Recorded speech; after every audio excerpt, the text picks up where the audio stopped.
Hello. Before we get down to cinema, I would like to draw your attention to our Patreon. Regular listeners will know that these podcasts are supported by Quad, our home cinema in Derby, UK. But as Quad is a charity, we want to make Cinelit as self-sustainable as possible. So, to that end, we have set up a two-tier way in which you can support Cinelit. For our 35mm Cine fans, you'll get a bonus additional episode each month where we will be deep diving into an area of cinema that will be exclusive to Patreon subscribers for at least 6 months before it arrives like a late dinner guest on the regular feed. Plus, you get the episodes a week in advance of the main feed release. But if you want to support us and don't feel that pressing need to have the additional podcast each month, but still want that warm, satisfying feeling of being part of the Cinelit success story, then you can become an 8mm Cine fan, where you can donate and get our heartfelt thanks. Head over to the Patreon page and subscribe if you can. However, we know that times are hard at the moment, so please do not feel you need to subscribe if you are not able. We'll still be putting out new, free-to-listen-to episodes on a regular basis throughout the year. Now let's get back to your regular scheduled broadcast.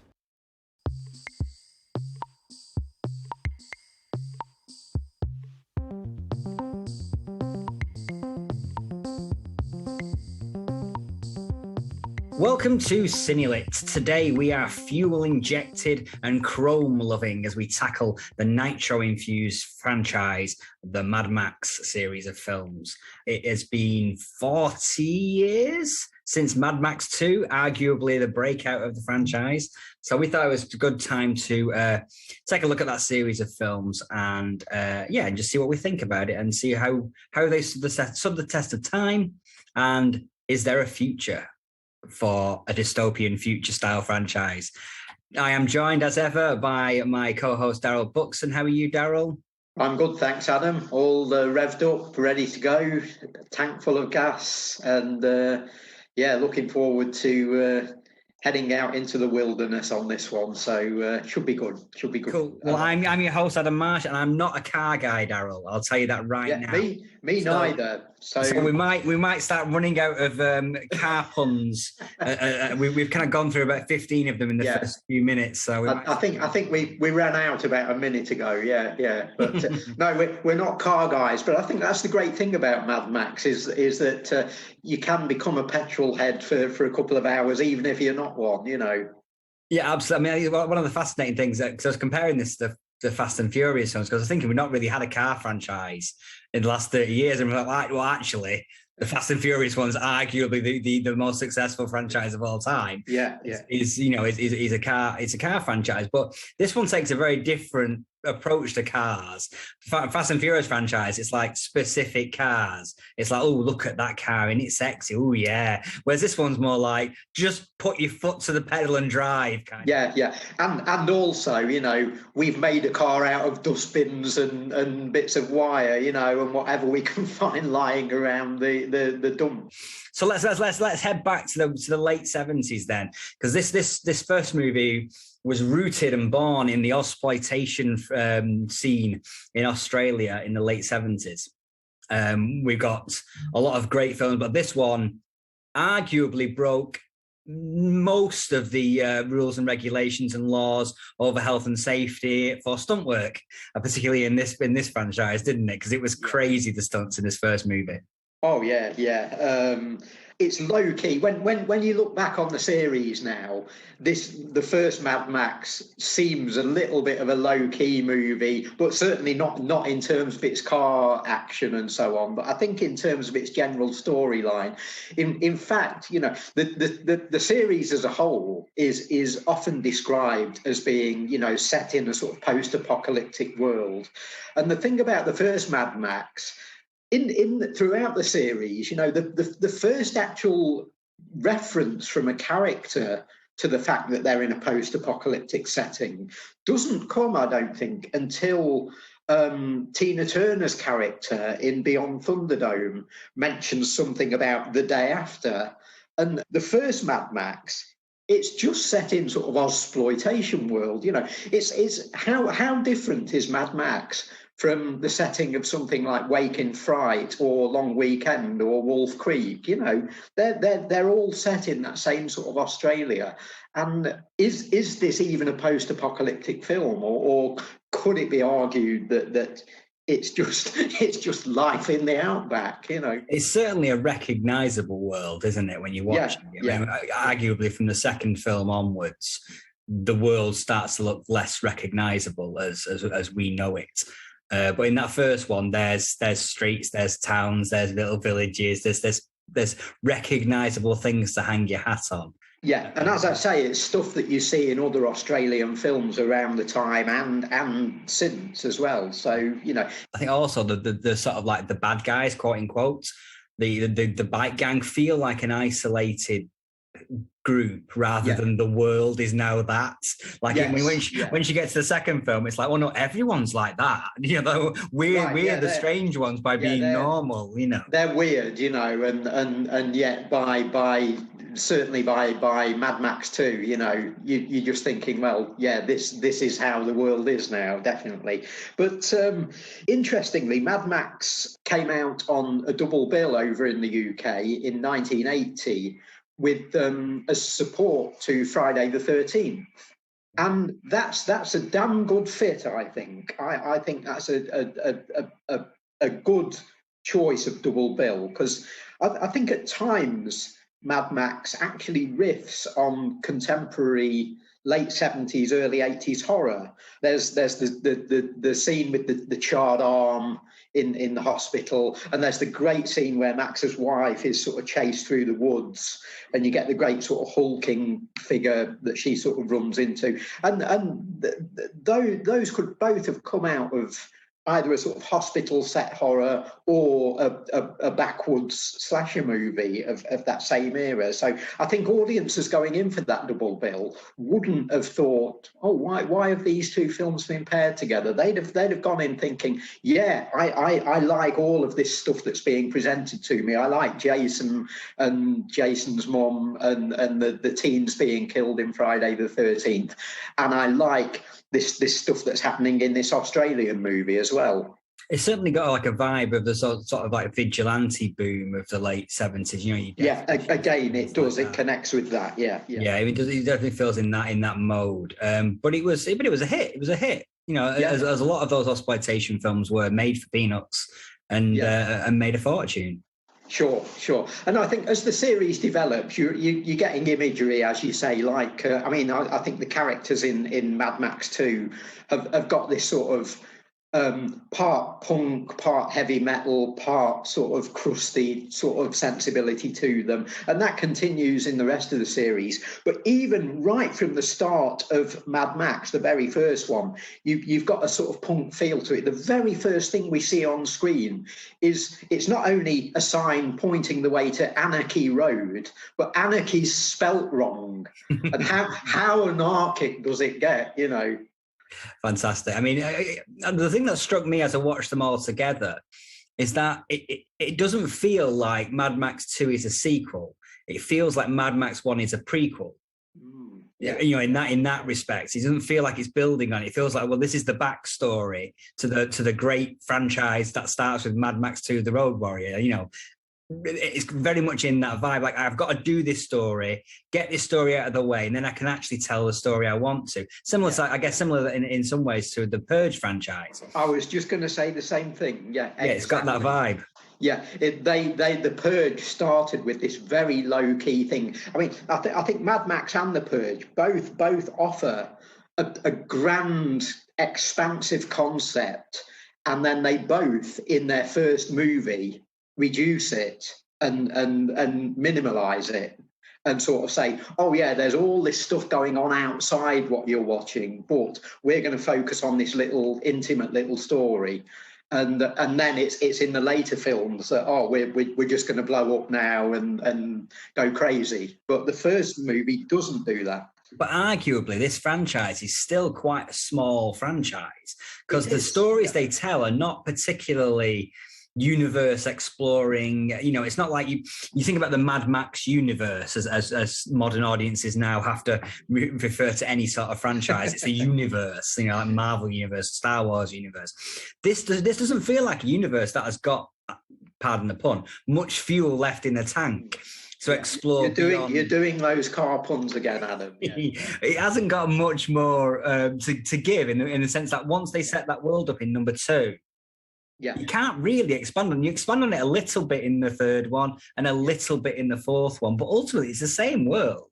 Yeah, I suppose that sort of goes with the post-apocalyptic territory in that you're telling stories on this epic canvas of this vast wasteland, and so you're showing sort of desert settings, and you're showing these sort of towns that have been constructed out of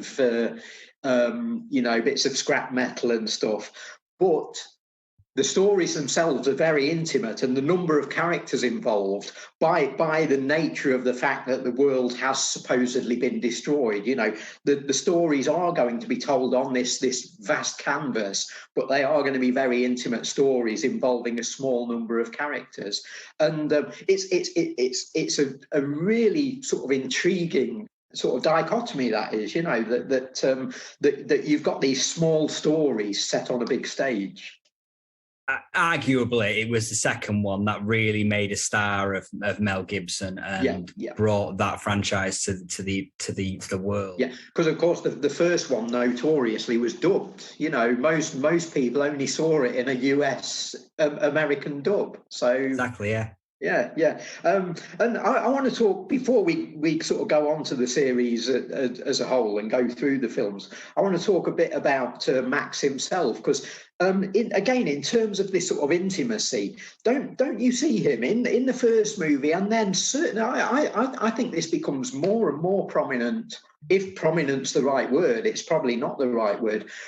Max is almost like a background figure in these films. He's a background figure in his own story. He's the guy who gets his name in the title, but in every single movie, there are other characters who are more flamboyant, more memorable, carry more of the story. And we'll talk about this through the films as we go. But and he's very sort of taciturn. He doesn't say very much. He dresses all in black. I know it's his sort of police uniform, but it's also sort of symbolic that he's almost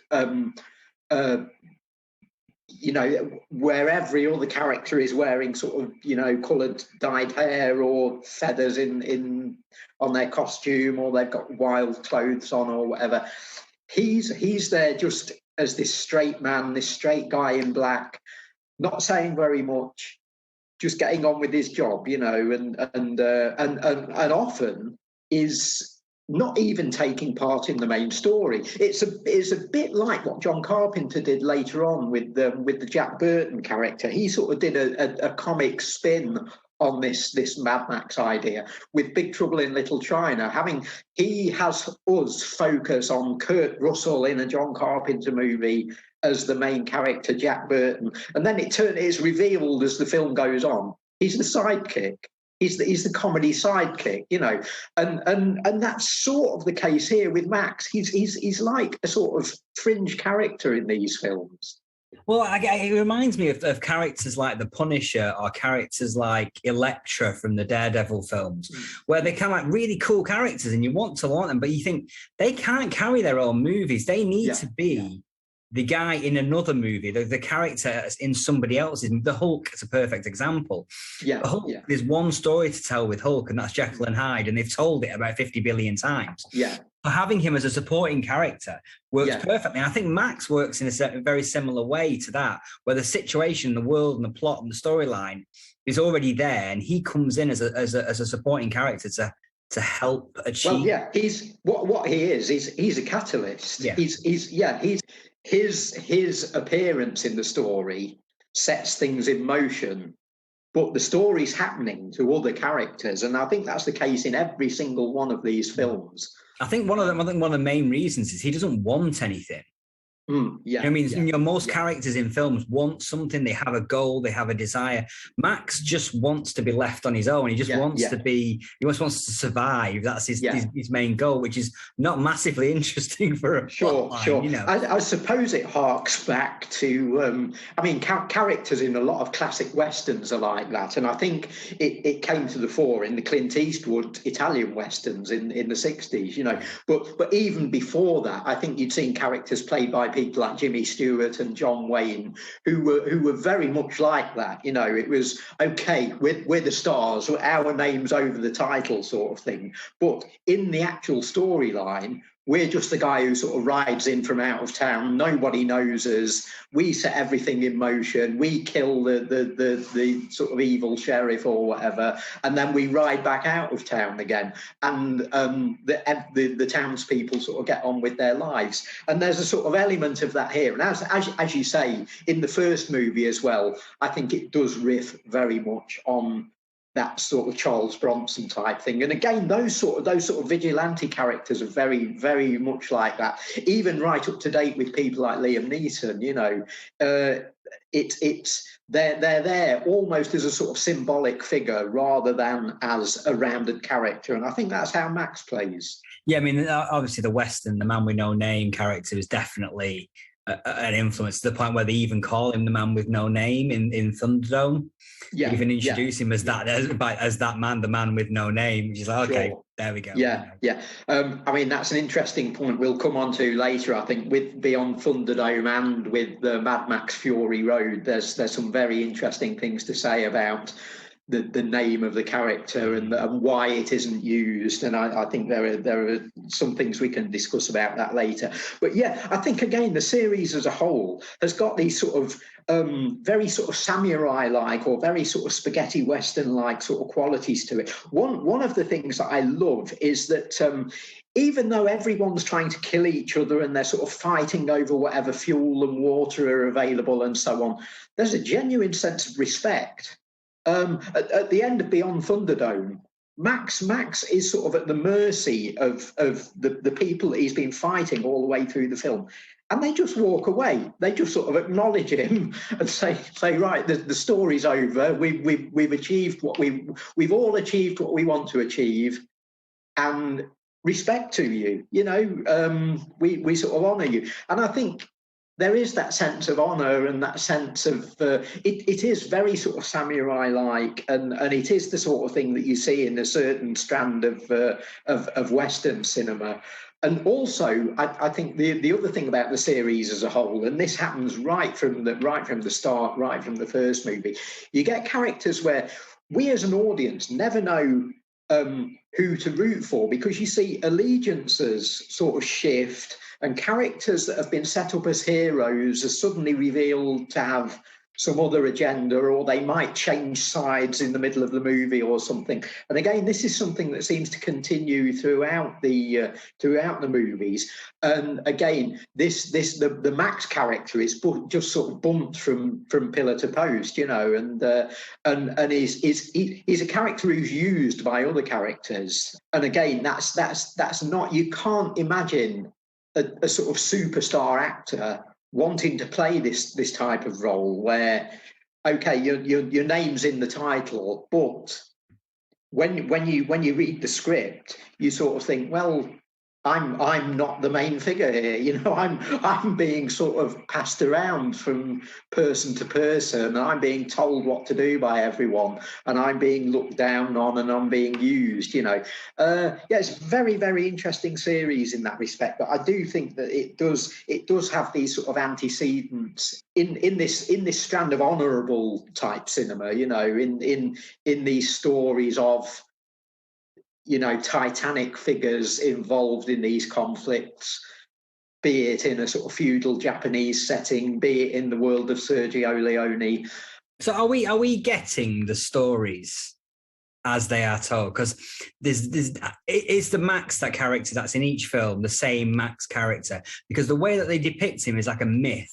Yeah, you know, particularly the second and the third films both end with them retelling the story of a man who came and helped, a man who came into our world. Yeah, and so as you say, there's the whole no-name thing in the third movie as well, and in the fourth film, I'm not even sure that we're seeing Mad Max in the fourth film. And we'll talk about that in detail when we get on to Fury Road. But yeah, you've really hit on something there, Adam. I agree entirely. We often get a narrator at the start of the film, or we get different voices sort of narrating throughout the movies. They're not necessarily reliable narrators. And sometimes it's Max himself, and sometimes it's other characters. I think the use of the feral kid in Mad Max 2 is very interesting in that respect, in that he's telling the story from the future. You know, he's looking back on his own past and very much talking about this mythical figure that has sort of come into his life and changed it. And we do get Bruce Spence's character spread over 2 movies, but there's no acknowledgement that they know each other from the previous movie. No, well, again, Bruce Spence seems to think he's actually said this in interviews. He doesn't think he's playing the same character. Yeah. And it's very unclear as to whether he is or not. We're not given any clues as to whether this is the same guy or a different guy. And he thinks he's playing 2 different characters. He's always read the role as being like that. Mm. It certainly reacts that way. I mean, when Max finally meets him, they don't have a like "are you" from the last movie kind of moment. No. Well, there's this sort of Gibson does this one little thing in Beyond Thunderdome when he first sees him. There's this little reaction to like. But again, you can't quite read what he's doing because there's a mixture in there of, oh, it's you again, or it could be a reaction of, you look just like that other guy. Yeah. Why am I seeing someone who looks like that other guy here? You know, and and it does. I think they retain that ambiguity. And again, Spence comes into both of those movies and absolutely steals them from the start. And Gibson lets him, and George Miller lets him. And I think this is a trait of the whole series, is that people can come in and have their little 15 minutes in the spotlight. And you're not going to get that in a Tom Cruise movie. You're not going to get that where you've got an actor like a Tom Cruise or a Johnny Depp or someone where they want to be the sort of focus and they want to be the cool guy, you know. And there can be interesting background characters, but don't step on the toes of the star. The Mad Max series is nothing like that. You can come in and make a massive, massive impact as a sort of sideline player. Arguably, what steals the second movie is that 13-minute chase sequence towards the end of the film, which Absolutely. Is quite possibly one of the best action sequences ever put on film. Yeah. Well, I think that that sort of redefined the series, because we'd had car stunt action in the first one, but boy, you can't use the words car stunt action to describe what happens in the second, can you? That's just not adequate. There are no words to say what happens in that movie. No, it's a truly like. It feels like you're watching something groundbreaking as you're watching it. You know, you're thinking, "My God, this is incredible." Yeah, and it's going on. It doesn't feel like it's going to stop, and it's still worthwhile. It's still worthy to what the film is. It's not extending it. I remember my dad talking about Big Trouble in Little China again. Yeah. And just saying it's non-stop action. Yeah. And you watch it again, it's not non-stop action. Mad Max is non-stop action. Certainly when we get to Fury Road, it's non-stop action. You know, it's Mad Max is definitely in that zone of like action ballet in some ways. You know? Yeah. I mean, there are quiet scenes throughout the Mad Max franchise, but even they have a sort of kineticism and a sort of impact to them. You know, even if it's just in dialogue exchanges between characters. When they're sort of taking a breather between car chases, but what you remember as an audience is you remember this as a big, fast-moving action franchise, and it lives up to that when you see the films.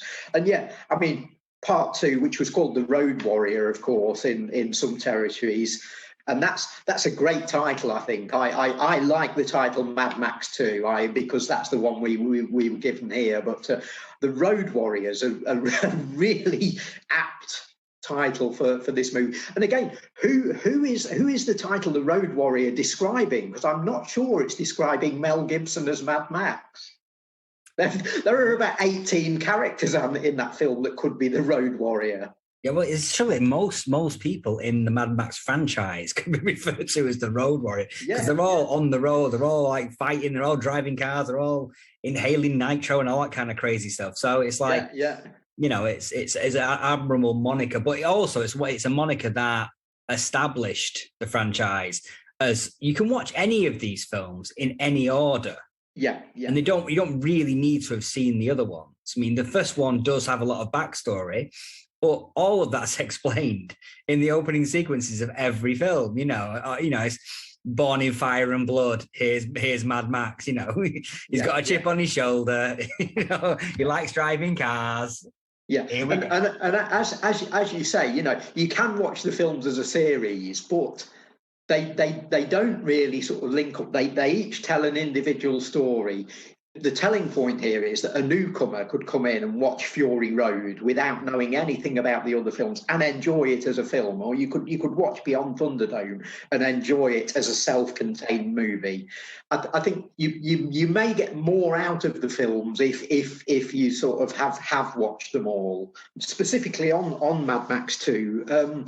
Again, there's this point we've already made about how Mel Gibson really sort of takes a back seat in the films, and how many iconic characters are there in Mad Max 2. We've already mentioned the gyro captain, Bruce Spence, but we've got Wes, we've got Humongous, we've got the Feral Kid, and these are the people that you remember from the film. When someone says Mad Max 2 to you, you don't have an image of Mel Gibson, do you? The first images that pop into your mind are of those what would be supporting characters in any other movie, and here they're the stars.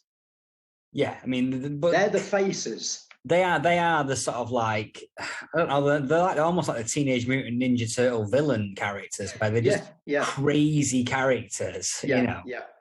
So you know they stand out. I remember seeing the film in 1982 when it got UK release, and I'd never seen anything like these people on screen. You know, I really hadn't. Even in stuff like The Warriors, this was like a step up from that. This was like, I'm not quite sure what I'm watching here. You know, I mean, I'd lived through sort of punk rock emerging in England and around the world. You know, so we'd sort of had all that going on in the ether for sort of 4 or 5 years by the time that Mad Max 2 came out. We'd had films like The Warriors, and we'd had Escape from New York and things like that. But seeing Mad Max 2 was like, oh right, this is the next step up, you know. And then they do throw in a lot of other stuff. It's obviously the influence of the sort of like the gay bondage scene that was lot the late 70s, early 80s. And I suppose, you know, we've got the sort of glam. Well, a lot of that ties in with things like glam rock as well, and then you've got things like the Rocky Horror Show and stuff like that. So yeah, it's all there. But I think Mad Max 2 really sort of ramps it up and sort of says, yeah, we're putting this right in your face, you know. And yeah, I mean they do go for the sort of leather and studs look in that movie, don't they? You know. Yeah, Vernon Wells is full on. He's full on in that film, and fantastic. I love absolutely. Him. Oh, he's brilliant. He's the star of the show. You know, Gibson absolutely just has to take a back seat to him because he's the star of this movie. In a way that other people are in later films as well. And the other great thing about Mad Max 2, of course, we're talking about Gibson being a sort of background figure in the films. Here, he actually turns out to be a stooge. The car chase you've talked about is immense and fantastic, and when it's all finished, we find out that it's all a ruse. Yeah, it's a con. We're watching the wrong thing, you know. We're not watching the main action, and Max has been conned into driving this truck. Do you think he was conned? I think he genuinely thinks he's on the mission, you know. And again, it's the Big Trouble in Little China thing. We're watching the wrong thing, you know. Yeah, I mean, I must admit, I didn't get the idea that Max was being conned. I felt it was more of a sacrificial thing. I think there's ambiguity there, and I think it depends on how you read the character.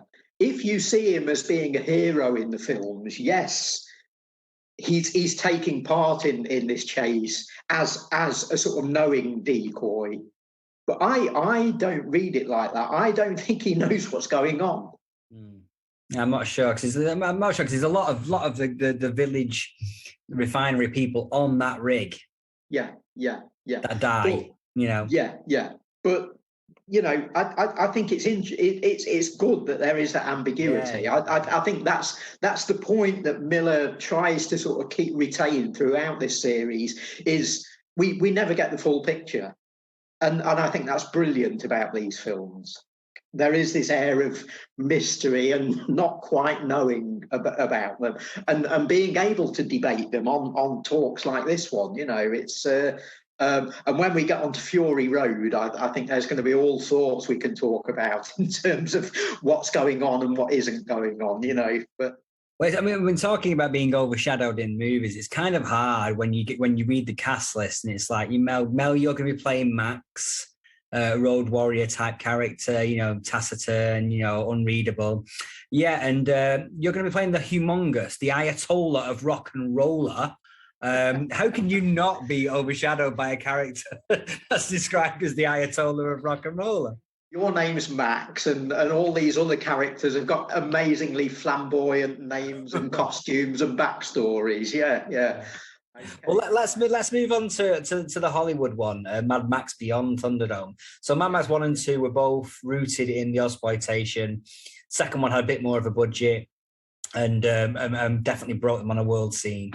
Mad Max Beyond Thunderdome, you had Hollywood actor Mel Gibson in the lead role rather than... He's now become Mel Gibson, in quotes, hasn't he? Which he wasn't in the first film, and arguably, as you say, became a star through the second movie. Yeah. So we're not watching the superstar in those films. Yeah. But in this one, he's someone that your mum's heard of. Yeah, you've got Mel Gibson. Yeah. You've still got some Australian actors, but you've got Tina Turner in the role. Yeah. You know, one of the lead roles. You've got some more key characters that are filled by Hollywood actors, I guess. You've got a big power ballad theme tune to go along with to play on MTV. There's the whole kit and caboodle.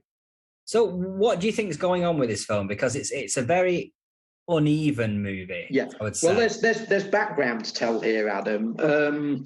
The Mad Max films came out of a partnership between producer Byron Kennedy and director George Miller. And you'll see Kennedy Miller as the production company on the films. They were scouting locations by helicopter for Beyond Thunderdome. And Byron Kennedy was killed in a helicopter crash while they were doing that. And Miller was so close to Byron that he just lost it. He was just like so distraught and in mourning that he'd contracted to make Beyond Thunderdome. And he then just thought, well, my heart's not in this. Byron's not here. My heart is not in this. And they, as well as doing the Mad Max franchise, Kennedy Miller was big on Australian TV. They'd made things like, there was that cricket series, Bodyline, that was all about the 1930s Donald Bradman Test series, when the English cricketers, in order to beat Donald Bradman, just decided we're basically going to throw the ball at him. And George Miller made and Byron Kennedy made a TV miniseries out of that, and they did a political series as well called The Dismissal, which won a few awards in Australia. And there was a director that was involved with them on those, because Miller couldn't sort of direct all the episodes, so they got other directors in. And there was a director called George Ogilvy who came in and directed some of the shows. And he and George Miller became mates. And when Beyond Thunderdome was about to start shooting, Miller was still not in a position where he could really get involved. He sort of said to George Ogilvy, look, will you take a credit on the film and will you come and help? Because I'm not in a position where I think I can do this on my own, and that's why you've got the two directors on the film. And I'm not quite sure how the work was sort of divided, whether George Ogilvy did a lot of the action scenes or whether he did sort of dialogue scenes or what. But people out there may know more about that than we do. But yeah, so there were two directors on this. It was a very sort of subdued feel to the shoot because of what had happened, the tragedy to the producer. And then, of course, Miller's going to be under pressure anyway because it's a step up for him. It's a much bigger movie on a bigger canvas, and it's amazing that the film turned out as well as it did. I think it is watered down Mad Max, but it's also, you could also say it's commercial Mad Max. It's an attempt to sort of popularise the franchise.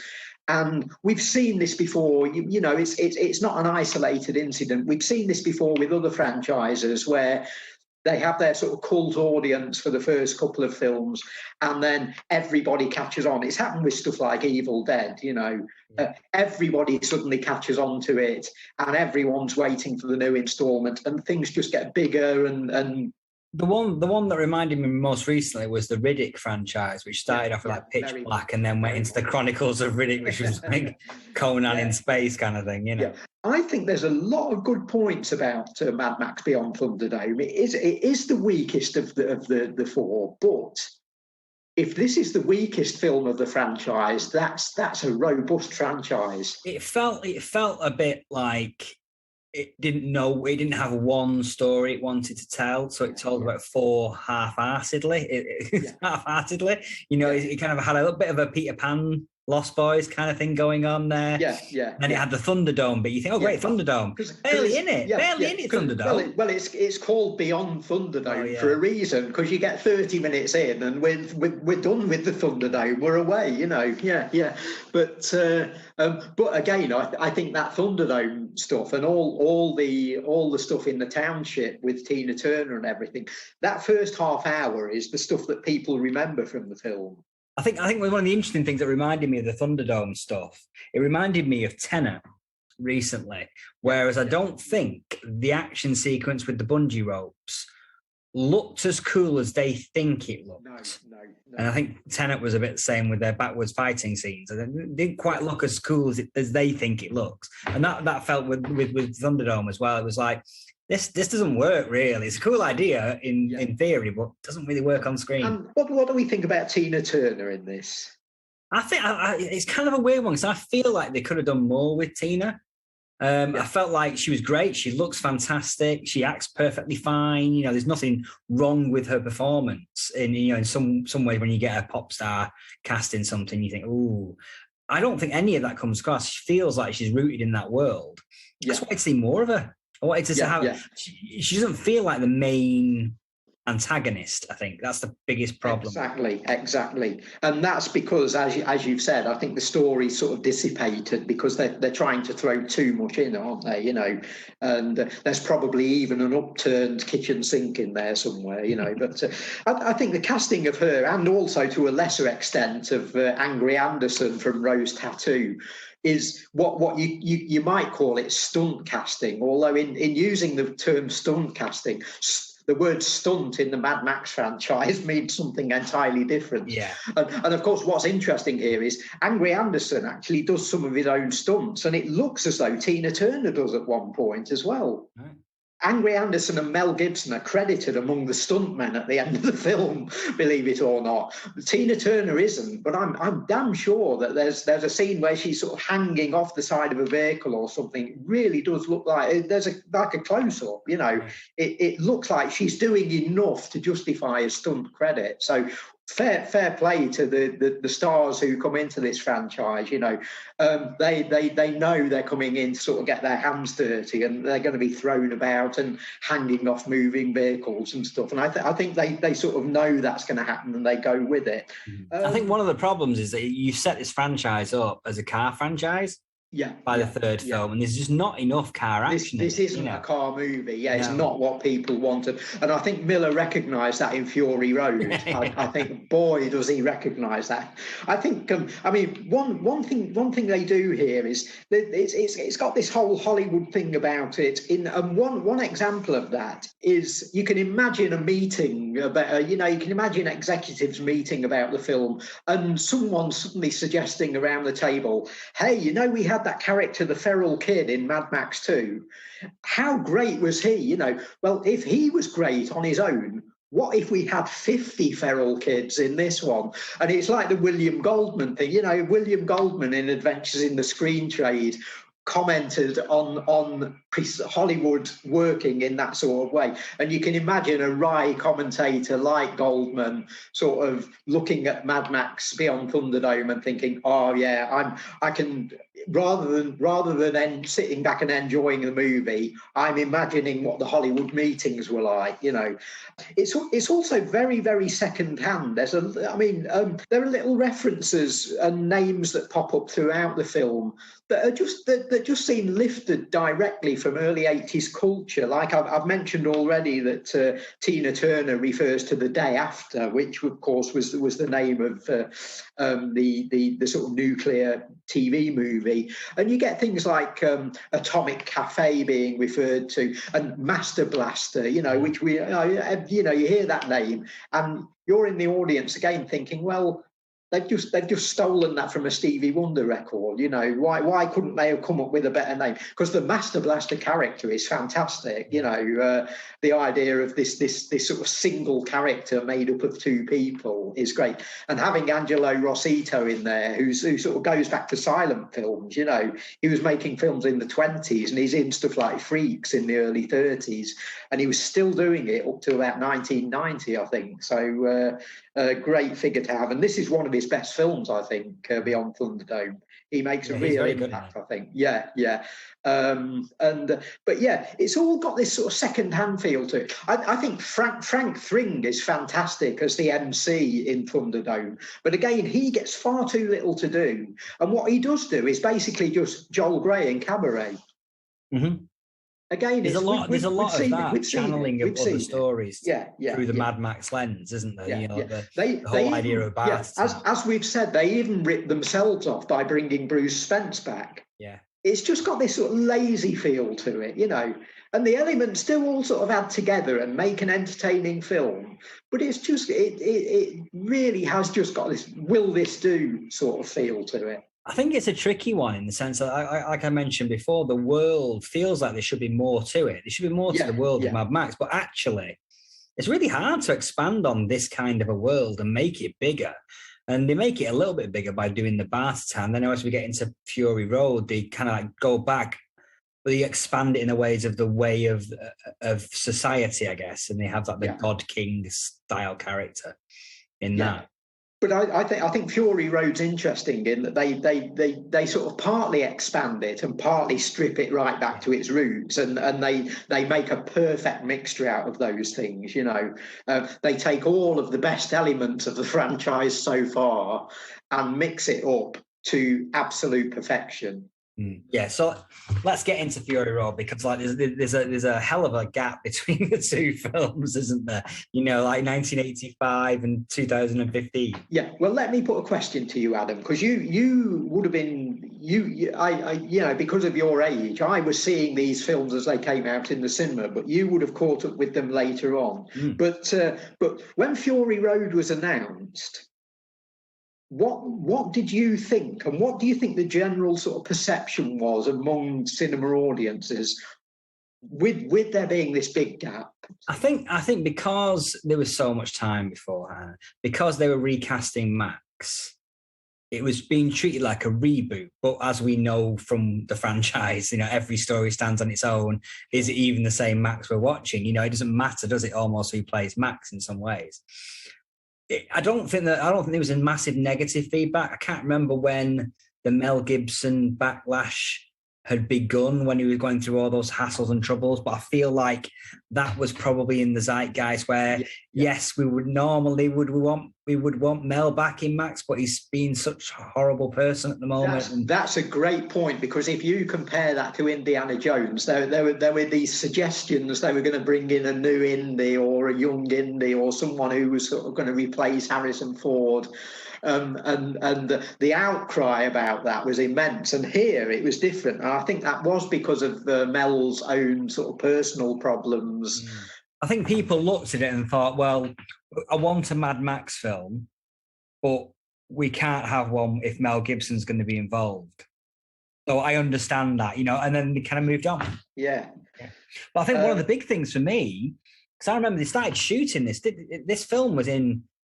Obviously, it was. I think he came up with the idea in '87 for the film, and then it stewed on it for years, and eventually got it green lit in 2010. Yeah, cast it in 2011, shot it in 2012, reshoots in 2013, and then it came out in 2015. So that's it was announced 5 years before it actually came out. So I think one of the big things for me was that I think people thought it was going to be awful. Yeah. I think it's all these words of reshoots, all these words of sort of it's been 5 years in development, 5 years in production. Obviously, something's wrong with it. They've had to really scramble with the edit and do reshoots and stuff. And then you watch the film and you realise, well, of course it took 5 years. Yeah. Look at it. I know. Well, are we saying it's the best of the series? Oh, without doubt. Without doubt. I mean.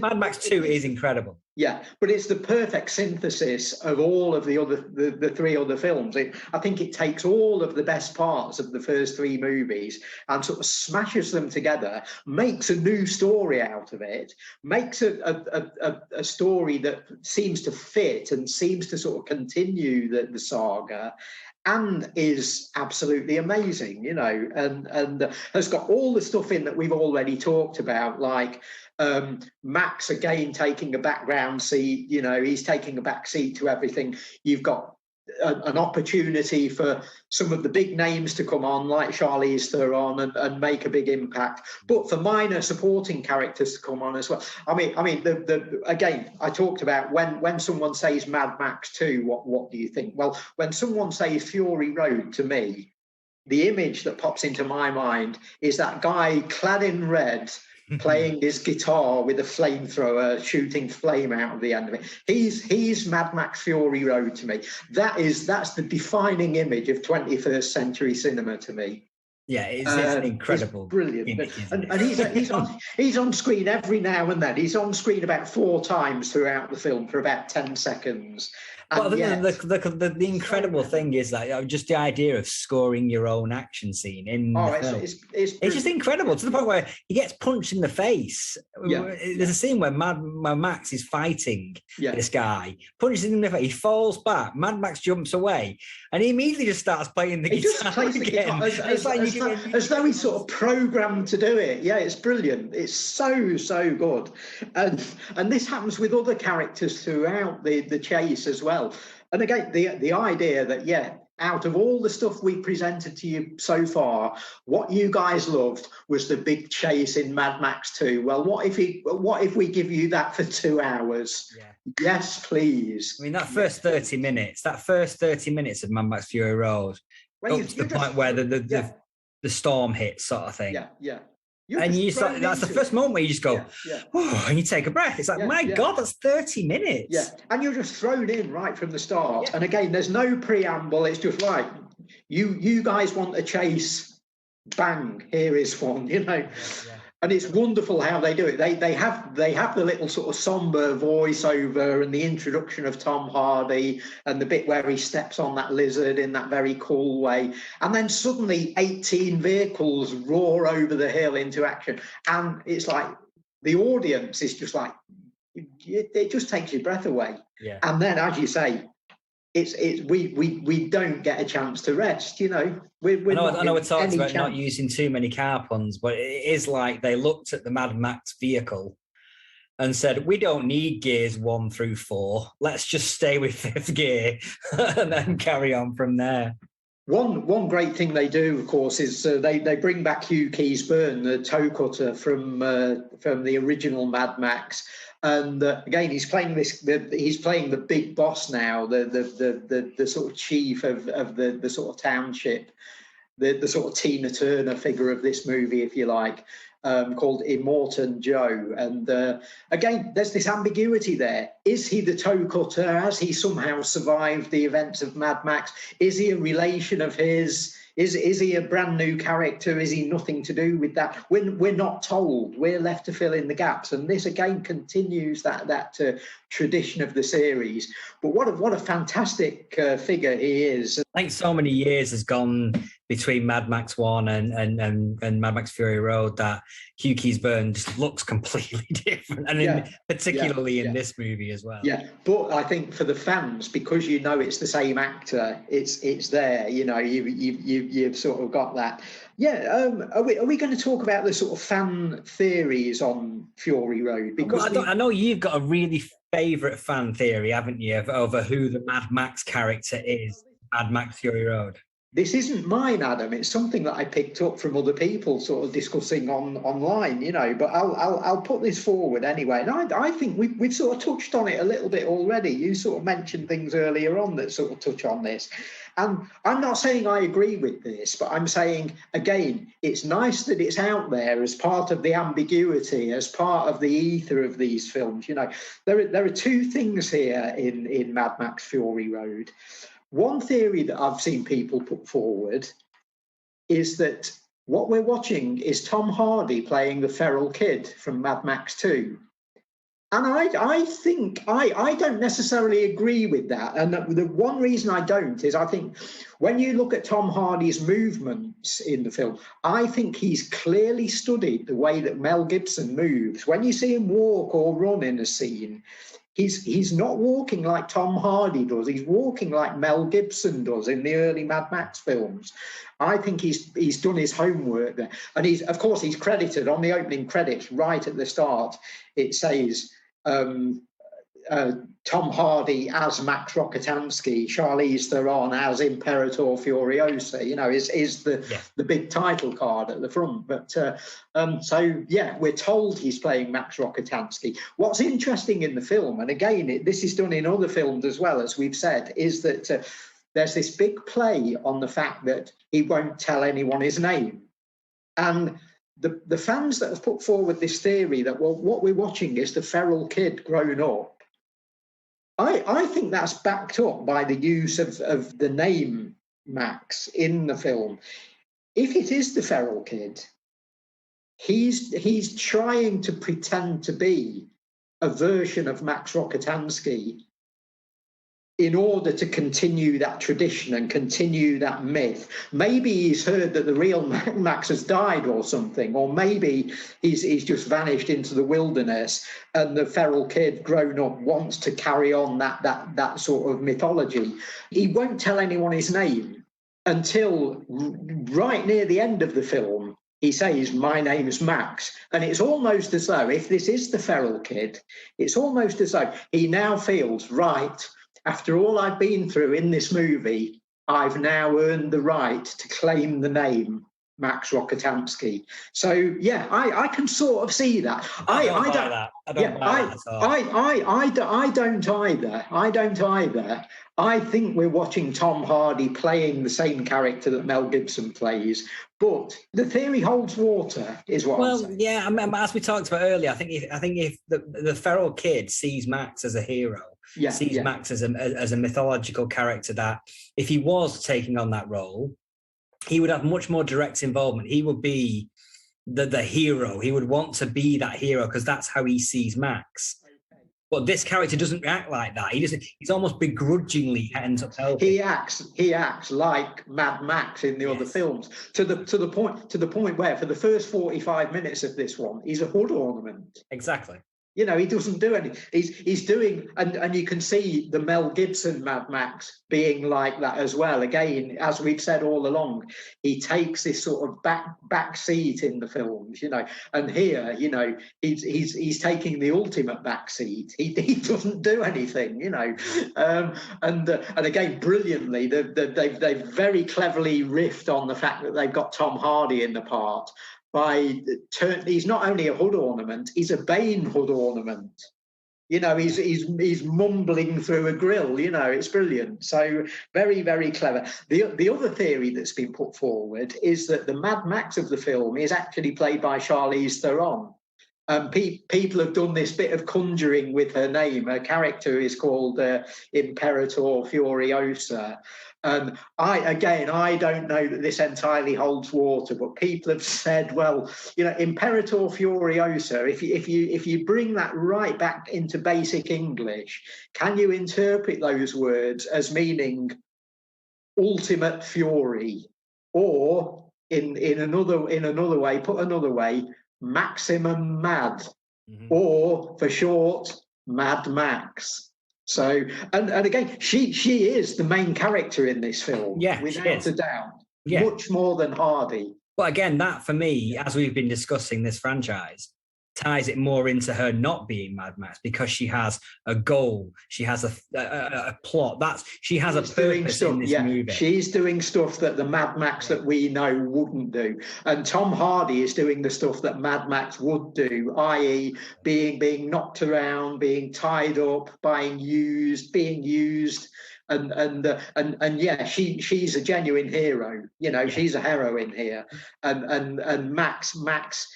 If he is a hero at any point, it's almost accidental throughout the 4 films. You know? I think begrudgingly rather than accidental. I think he makes that decision to be a hero, like he does in all the films. There comes a point in the movie where he has to make a decision. Does he? One way or the other. Yeah. There's that great bit in Mad Max 2, for instance, where he's in the little township thing that sort of preempts Bartertown and the town in Fury Road. You know, it's the first version of that. It's this first little settlement, and Gibson's sort of moping around and, I'm not going to get involved, I'm not going to help you. And they're saying, why? And he's saying, well, my wife and kid are dead, you know. And the leader of the town sort of pulls him up and says, do you not think that's happened to all of us? And it's a moment where we're watching Max as is the title character. He's been set up to us, the audience, as being the hero of these films. And we're suddenly pulled up as well, and we think, "Oh, right, yeah, he's wrong here. He is too immersed in his own world to see what he can do for the greater good." And this again filters through brilliantly to parts of Fury Road, I think, where the scenes where he's being chased right at the start of the movie through that maze of tunnels. He's terrified, you know, and we're scared for him.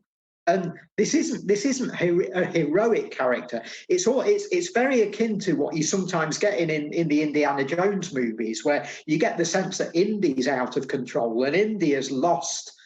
He's not in charge of the situation. He's being chased by people, or he's being faced by some kind of outrageous trap or something, and he doesn't quite know how to get out of it, you know. And you have that great moment at the start where he jumps and uses his chains to hang onto the hook. Oh, yeah. It's a brilliant moment. And then they just drag him back in. Yeah, that's it. Like, that was a great moment, but didn't work for you, did it? You still hold on. Even when he seems to have got away from them on the chain, if you stop and think about that, what's he going to do next? Yeah. It can't go anywhere. And as you say, they just reel him in.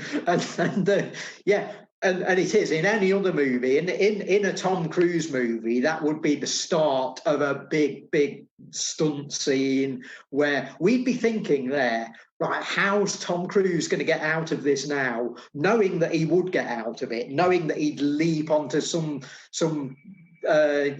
some rock in 50 feet away or something, or that somebody would come past with a vehicle and he'd dive onto that, or that he'd dive into a pool of water 1,000,000 feet below, And here we're thinking, because it's Mad Max, we're thinking this isn't going to go well, is it? he's a vulnerable character, is what. All his control, all his main thought is survival, and most of his life is pure thought is survival, and that doesn't get you anywhere, does it? In that kind of world, you got to think beyond that. No. I love at the end of this film again that the it's sort of part mythology and part the fact that this character is very much a background figure and is insignificant in this world, in that he just disappears into the crowd and there's no fanfare or anything, he just goes, and we're left with Charlize Theron as the hero of the film, which she is. Mm-hmm. What about her, and what about her part in the chase and in the way this film pans out? Yeah, she's incredible in this film. She really is. She does what we wanted Tina Turner to do, I think. Yeah, but she's got the motivation, she's got the drive, she's got the need to do stuff in this movie, and that comes through the single focus of her plot line in this thing is to protect those girls in the truck, and she was willing to die for that, and that comes across in the way that she plays the role. Yeah, she's great. She's really great. Given her presence at the centre of this film, given the mission that she's on, involving these girls who are basically sort of, part of a baby farm sort of thing, and also given the fact that when they reach their destination and they find out it's not quite what they wanted it to be, but it is populated by a population of aging female characters who, again, they might be aging female characters, but they're all wild warriors, and they then take part in the action on the way back, Is there a case to is it too strong to say this is a feminist film? No, I don't think so. I think it's strong. I guess it depends on what you declare as what a feminist film is. All the female characters have agency in this movie. Yeah. Does that make it feminist? I guess. I mean, it's a strong female character of a sort. Yeah. I mean, people might take issue with that term, but I think you've hit it there by saying the female characters seem to drive the story and seem to have an influence over what's going on a lot more than the male characters do. Well, for instance, we've got Max tied up as a hood ornament for the first third of the film. As you've said, the great flame-throwing guitarist is basically there he's ornamental as well. He's functional. He's not there to get involved in fight scenes. He's not there to make decisions. There's really only Hugh Keys-Byrne who's sort of making decisions for everyone on the one side. He's sort of telling everybody what to do and how to get involved in the chase, and he's barking out orders to people. And I think Charlize Theron is sort of doing that, but she's prepared to listen to other people as well, and she's particularly prepared to listen to other women. Mm-hmm. I think it's an interesting one. I think for a film that's so visual and so action-led, all the characters have a plot line. Particularly, obviously, the Nicholas Holt's character, the Wild Boy character. Oh yeah. It's a great story arc for him. Yeah. Going from that sort of like unthinking, mindless tool of Hugh Keys-Byrne to becoming his own person, having agency over his own decisions. Well, again, this continues the series tradition where, as we've said, characters in the other films swap allegiances. They switch sides. Aside from the sort of female-driven plot, I think the sort of key male story here is his story.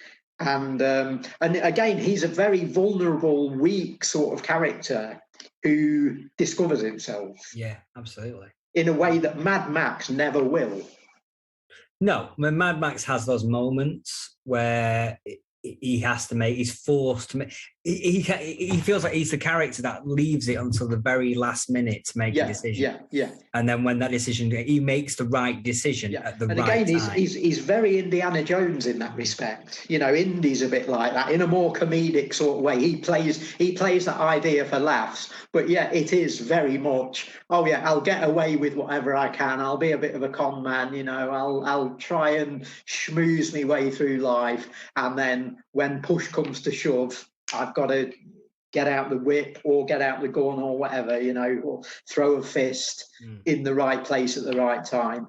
And Max is very much like that, but in a more sort of, they don't sort of play it for laughs in this series. He's a much more down the line character. I think with his character, it's less about making the decision to do action and more a case of making almost like a moral decision or a political decision, or it's that kind of a decision he's making. It's not I need to get involved in the action here. It's like this is a moral situation where I need to make a decision where I stand. And those points are interesting because he seems a very self-centered character and a person who's sort of in it for himself and in it for survival, as you said earlier. But I think he reaches the Mad Max series is unusual, I think, here, in that those points where he does get to the very end of the line and he has to make a decision, they're the points where he realizes he can't be self-centered anymore, that he's suddenly in a situation where he's got to make a decision that involves other people and that affects other people. And I think that's the heart of the Max character, is that although he's a loner figure, I think there is this point that he reaches where he thinks, no, I've now got to be a man of the people. Yeah. He has to be pushed to that, though. Yeah. Absolutely. And I think it's a fascinating aspect of this character. And like we said before, it feels like you can come back. They're already talking about, I think they're about to start shooting a prequel called Furiosa, which is about young Furiosa. And then they're also talking about doing a sequel to this. But as we know, it won't be a sequel like most sequels are. You know, it'll be another story involving Max. Yeah, well, whatever they do, I'm now convinced that you know, if George Miller's involved and at the helm of it, they're going to put the effort in to make sure they get it right, because Fury Road could not be any more right. You know, how do you follow Fury Road? Well, I know. You know, it's like they've done the chase thing in this one. I wonder if in a further film, if they might look at the sort of township elements that have been in all four of the movies really so far, certainly in 2, 3 and 4, and maybe go down that route somehow and try and perfect that in the way that they perfected the car chase in Fury Road. Well, we shall see, and whatever, we are witnesses to the amazing spectacle that is the Mad Max franchise. Cool. Thank you very much for joining me today, Daryl. Thank you people out there for listening. We'll be back in another couple of weeks with another great podcast for you to listen to. Please do check out our Facebook page, our website, and if you feel so inclined, do join our Patreon as well, where you get a bonus episode every month and you get early access to our podcasts. Okay, take care, and we will see you again soon.